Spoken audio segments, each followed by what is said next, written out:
ഈ സെഷന്റെ അവസാനം നിങ്ങൾക്ക് കഴിയും ഒബ്ജക്റ്റീവ് ടൈപ്പ് ടെസ്റ്റ് ഇനങ്ങളുടെ മാനദണ്ഡം ഉദാഹരണങ്ങൾ സഹിതം പ്രസ്താവിക്കുക. നല്ല പരീക്ഷയുടെ സ്വഭാവം പ്രസ്താവിക്കുക. വിഷയം വിശദീകരിച്ചു. ഒബ്ജക്റ്റീവ് ടൈപ്പ് ടെസ്റ്റ് ഇനങ്ങളുടെ മാനദണ്ഡം ഉദാഹരണങ്ങൾ സഹിതം എങ്ങനെ പ്രസ്താവിക്കാം? നല്ല പരീക്ഷയുടെ സ്വഭാവം എങ്ങനെ പ്രസ്താവിക്കാം? ഒബ്ജക്റ്റീവ് ടൈപ്പ് ടെസ്റ്റ് ഇനങ്ങൾക്കുള്ള മാനദണ്ഡം: 1. Short answer. 2. ഒന്നിലധികം തിരഞ്ഞെടുപ്പ്. 3. പൊരുത്തപ്പെടുന്ന ടൈപ്പ്. Short answer type.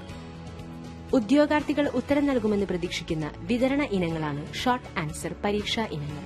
ഒരു പ്രത്യേക ഉത്തരം മാത്രമുള്ള വിധത്തിലാണ് ഹ്രസ്വ ചോദ്യം രൂപകൽപ്പന ചെയ്തിരിക്കുന്നത്, ഫ്രെയിം ചെയ്തിരിക്കുന്നത്. വൈഡ് സ്കോപ്പ് ഉപന്യാസ ഇനം ചോദ്യങ്ങളുള്ള ഹ്രസ്വ ഉത്തര ചോദ്യങ്ങളുടെ എണ്ണമായി ചുരുക്കാം. അവയ്ക്ക് ഒരു നിർദ്ദിഷ്ട ഉത്തരം മാത്രമേ ഉണ്ടാകൂ. 5 വാക്കുകളിൽ കൂടരുത്. ഷോർട്ട് ആൻസർ മാനദണ്ഡം: ചോദ്യം കൃത്യവും മനസ്സിലാവുന്നതുമായിരിക്കണം. എങ്കിൽ നേരിട്ട് ആയിരിക്കണം. അത് നേരിട്ട് ഹൈലൈറ്റ് ചെയ്തതാണെങ്കിൽ പരോക്ഷമായി അർത്ഥമാക്കുന്നത് ബോൾഡ് അല്ലെങ്കിൽ അടിവരയിട്ട വാക്കുകളാണ്. ചോദ്യം എന്നാൽ കൃത്യമായ ഉത്തരം നൽകണം. അത് പ്രസക്തമായിരിക്കണം. ജോലിയുമായി ബന്ധപ്പെട്ടത്. ചില വസ്തുതകൾ എടുത്തു കാണിക്കുന്നില്ല, ബാക്കിയുള്ള വസ്തുതകൾ ചോദിക്കുന്നു. 2 ഒബ്ജക്റ്റീവ് ചോദ്യങ്ങളൊന്നും അനുവദനീയമല്ല. ഉദാഹരണത്തിന് കൂട്ടുക, കുറയ്ക്കുക. ശരിയല്ല അല്ലെങ്കിൽ തെറ്റ്. ചുരുക്കവും ചിഹ്നങ്ങളും BIS അനുസരിച്ചായിരിക്കണം. ഒന്നിൽ കൂടുതൽ ഉത്തരം നൽകാൻ ചോദ്യം ചോദിക്കരുത്. കീ ഉത്തരം 5 വാക്കുകളിൽ കൂടരുത്. പൊരുത്തപ്പെടുന്ന ഉത്തരതരം. ഇത് ഒരു സെലക്ഷൻ ടൈപ്പ് ഇനം കൂടിയാണ്. മൾട്ടിപ്പിൾ ചോയ്സ് ടെസ്റ്റ് ഇനത്തിന്റെ മറ്റൊരു വ്യതിയാനത്തിൽ ഇത് പരിഗണിക്കാം. ഒന്നിലധികം ചോയ്സ് ഇനത്തേക്കാൾ വളരെ എളുപ്പമുള്ള ടെസ്റ്റ് ഇനത്തിന്റെ ചോദ്യം പൊരുത്തപ്പെടുത്തുന്നതായി കണക്കാക്കുന്നു. കാരണം അവിടെ ശ്രദ്ധ തിരിക്കുന്ന ചോദ്യങ്ങളുണ്ട്. ഈ തരത്തിൽ ഒരാൾ നൽകിയിട്ടുള്ള മറ്റു മാർഗങ്ങളിൽ നിന്ന് ശരിയായ ഉത്തരം തിരഞ്ഞെടുക്കേണ്ടതുണ്ട്. ലളിതമായ ബന്ധം ഉപയോഗിച്ച് ഏകദാനമായ ഘടകം പരിശോധിക്കുന്നത് വളരെ ഉപയോഗപ്രദമാണ്. സ്ട്രക്ചർ. ഡിറക്ഷനും നിർദ്ദേശവും. പൊരുത്തപ്പെടുന്ന ഇനത്തിൽ പരിസരങ്ങൾ അല്ലെങ്കിൽ പ്രസ്താവനകൾ എന്ന് വിളിക്കപ്പെടുന്ന ഇനങ്ങളുടെ ഒരു ശ്രേണി അടങ്ങിയിരിക്കുന്നു. ഇതര ഉത്തരങ്ങളുടെ പരമ്പരയെ പ്രതികരണങ്ങൾ അല്ലെങ്കിൽ ഓപ്ഷനുകൾ എന്ന് വിളിക്കുന്നു. പരിസരം പ്രതികരണങ്ങളെക്കാൾ വലുതായിരിക്കണം. Criteria four matching answers. വിവരണം.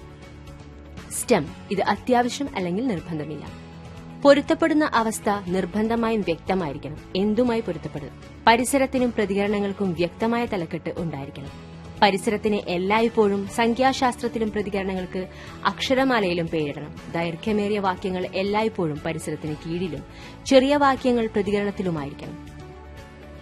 പരിസരവുമായി താരതമ്യം ചെയ്യുമ്പോൾ പ്രതികരണങ്ങൾ ഒരു സംഖ്യ കുറവായിരിക്കണം. ചിത്രീകരണം, ഗ്രാഫിക്സ് എപ്പോഴും പ്രതികരണങ്ങൾക്ക് കീഴിലായിരിക്കണം. എല്ലാ പ്രതികരണങ്ങളിൽ നിന്നും ഒരു പ്രതികരണം 2 സ്ഥലങ്ങളുമായി ശരിയായി പൊരുത്തപ്പെടണം. സംഖ്യാചിഹ്നവും സ്റ്റാൻഡേർഡ് ഫോർമുലയും പ്രതികരണങ്ങൾക്ക് കീഴിലായിരിക്കണം. ഓപ്ഷന്റെ എണ്ണം കുറഞ്ഞത് 3 അല്ലെങ്കിൽ 4, അതായത് 3.4 അല്ലെങ്കിൽ 4.5 ആയിരിക്കണം. ജോലിയുമായി ബന്ധപ്പെട്ട ഉള്ളടക്കം മാത്രമേ ചോദിക്കാവൂ. മൾട്ടിപ്പിൾ ചോയ്സ് ടെസ്റ്റ് ഇനം. ഈ ടൈപ്പ് ഓൾ ഇന്ത്യ ട്രേഡ് ടെസ്റ്റിന് മാത്രമാണ് ഉപയോഗിക്കുന്നത്. നിലവിൽ ഇത് ഒരു സെലക്ഷൻ ടൈപ്പ് ചോദ്യമാണ്. ഇത് വളരെ ജനപ്രിയമാണ്. Objective type test. ഈ രീതിയിൽ ഒരു പ്രസ്താവന നൽകുകയും അത് അർത്ഥപൂർണമായി പൂർത്തിയാക്കാൻ 4 വ്യത്യസ്ത മാർഗങ്ങൾ നൽകുകയും ചെയ്യുന്നു.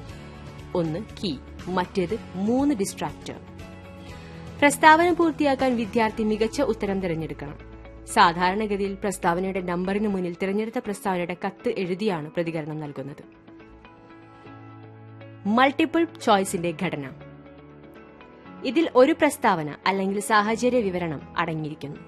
അതിനെ സ്റ്റെം എന്ന് വിളിക്കുന്നു. തുടർന്ന് ചോയ്സുകളുടെ എണ്ണം വരുന്ന ചോദ്യങ്ങളുണ്ട്. അതിനെ ബദൽ അല്ലെങ്കിൽ ഓപ്ഷനുകൾ എന്ന് വിളിക്കുന്നു. തിരഞ്ഞെടുത്ത ഉത്തരം കീ എന്നും ശേഷിക്കുന്നവയെ ഡിസ്ട്രാക്ടേഴ്സ് എന്നും വിളിക്കുന്നു. ഇതിന് താഴെ ശരിയായ അല്ലെങ്കിൽ മികച്ച ഉത്തരം തിരഞ്ഞെടുക്കുക എന്ന് ദിശ നൽകിയിരിക്കുന്നു. Structure of multiple choice. Stem എന്നത് വിവരങ്ങളും ചോദ്യോത്തരങ്ങളും അടങ്ങിയതാണ്. ഫീൽഡ് എന്നത് 3 ഇതര മാർഗങ്ങളും ഒരു കീയും. ഡിറക്ഷൻ ശരിയായ ഉത്തരം തിരഞ്ഞെടുക്കുക അല്ലെങ്കിൽ മികച്ച ഉത്തരം തിരഞ്ഞെടുക്കുക. Answer field ABCD.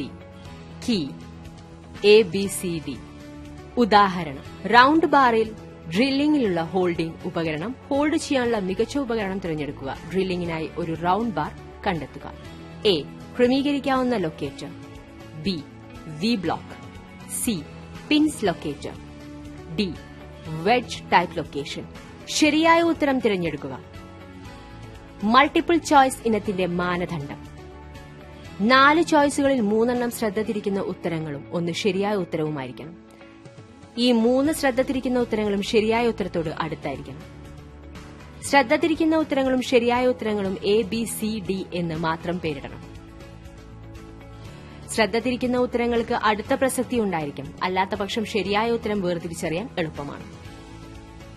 ശ്രദ്ധ തിരിക്കുന്ന ഉത്തരങ്ങൾ ഹ്രസ്വരൂപത്തിലാവണം. പരമാവധി 6 വാക്കുകളിൽ കൂടരുത്. ശ്രദ്ധ തിരിക്കുന്ന ഉത്തരങ്ങൾ വാക്യങ്ങളാണെങ്കിൽ അവ വലുതും ചെറുതുമായ ഒരു ഏകീകൃത രീതിയിൽ ക്രമീകരിക്കണം, അല്ലെങ്കിൽ ചെറുതും വലുതുമായത്.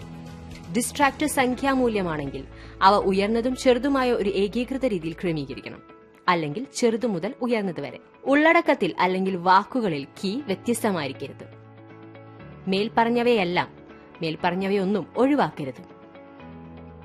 എപ്പോഴും, ഒരിക്കലും പോലെയുള്ള വാക്കുകളിൽ സൂചനകളൊന്നും ഉണ്ടാവില്ല. എ ആൻഡ് ബി അല്ലെങ്കിൽ സി ആൻഡ് ഡി രണ്ടും ഒഴിവാക്കണം. സ്റ്റം ചോദ്യത്തിന്റെ രൂപത്തിലാണെങ്കിൽ അത് ചോദ്യചിഹ്നവും ഇതര മാർഗങ്ങളും ആയിരിക്കണം. എപ്പോഴും ഒരു വലിയ അക്ഷരത്തിൽ തുടങ്ങണം. സ്റ്റം അപൂർണമായൊരു വാക്യത്തിന്റെ രൂപത്തിലാണെങ്കിൽ തിരഞ്ഞെടുപ്പ് ഒരു കാലയളവോടെ അവസാനിപ്പിക്കണം. സ്റ്റം ഒരു വിരാമചിഹ്നവും പാടില്ല. ഇത് അപൂർണമായൊരു വാക്യമാണെങ്കിൽ ഓരോ ബദലിലെയും ആദ്യ വാക്ക് ഒരു ചെറിയ അക്ഷരത്തിൽ തുടങ്ങണം. Characteristics of A good test. ഒരു നല്ല പരീക്ഷയ്ക്ക് ഇനി പറയുന്ന സവിശേഷതകൾ ഉണ്ടായിരിക്കണം. വാലിഡിറ്റി. കോഴ്സിൽ പഠിപ്പിക്കുന്ന വിഷയത്തെ അടിസ്ഥാനമാക്കിയുള്ളതും ഒരു പ്രത്യേക സാഹചര്യത്തിന് സാധുതയുള്ളതുമായിരിക്കണം ടെസ്റ്റ്. റിലയബിലിറ്റി. പഠിതാക്കളുടെ നിലവാരവും പരീക്ഷയും കൃത്യമായി അളക്കാൻ ടെസ്റ്റിന് കഴിയണം. സ്ഥിരതയ്ക്കായി സജ്ജീകരിക്കുകയും വേണം. ഒബ്ജക്ടിവിറ്റി. പരിശോധകരുടെ വ്യക്തിപരമായ അഭിപ്രായങ്ങൾ ഒഴിവാക്കുന്നതിനാണ് ടെസ്റ്റ് രൂപകൽപ്പന ചെയ്തിരിക്കുന്നത്. ഉത്തരക്കടലാസുകൾ പരിശോധിച്ചാൽ വ്യത്യസ്ത പരിശോധകരുടെ ഫലങ്ങൾ 5 മുതൽ 10% വരെ വ്യത്യാസപ്പെടരുത്. ഡിസ്ക്രിമിനേറ്റീവ്.